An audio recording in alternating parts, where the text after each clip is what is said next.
నిమిత్తమై ఈ యొక్క వాల్టేర్ బిగ్గరగా ఏడుస్తున్నాడు. తన చివరి సమయంలో అతనికి వైద్యం చేయడానికి వచ్చిన నర్సు అతని యొక్క భయంకరమైనటువంటి మరణకరమైన పరిస్థితిని చూసి, అయ్యలారా, ఈ యొక్క వాల్టేర్ రాసిన పుస్తకాలన్నీ చదివి భ్రష్టులైపోయినటువంటి యూరప్ ప్రాంతీయులారా, మీకు మాట చెప్తున్నాను వినండి. యూరప్ దేశంలో ఉన్నటువంటి అందరి దగ్గర ఉన్న డబ్బంతా కూడా మీరు ఒక చోట పోగు వేసిన ఇలాంటి నాస్తికుని రక్షించడం అనేది అసాధ్యం.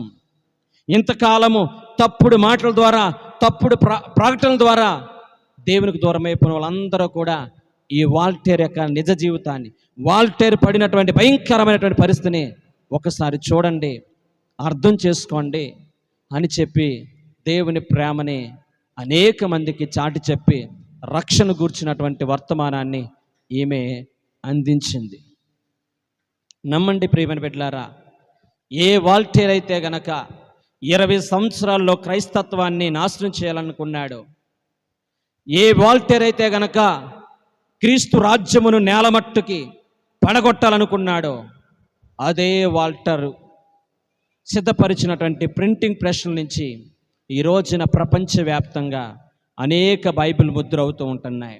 అదే బైబిల్ సొసైటీ ఆఫ్ జెనోవా అనేటువంటి ప్రాంతం నుంచి ఈ రోజున ప్రపంచానికి అనేకమైన బైబిళ్ళు అందించబడుతున్నాయి. ఆ స్థలము, ఆ ప్రాంతము, ఆ ప్రింటింగ్ ప్రెస్ ఈ యొక్క వాల్టేర్ది. మనుషుడా, దయచేసి దేవుడిచ్చినటువంటి రక్షణని నిర్లక్ష్యం చేయొద్దు. ఇది చాలా గొప్పది. ఇంత గొప్ప రక్షణని మీరు నిర్లక్ష్యం చేసినాడా మీరు ఎలా తప్పించుకుంటారు?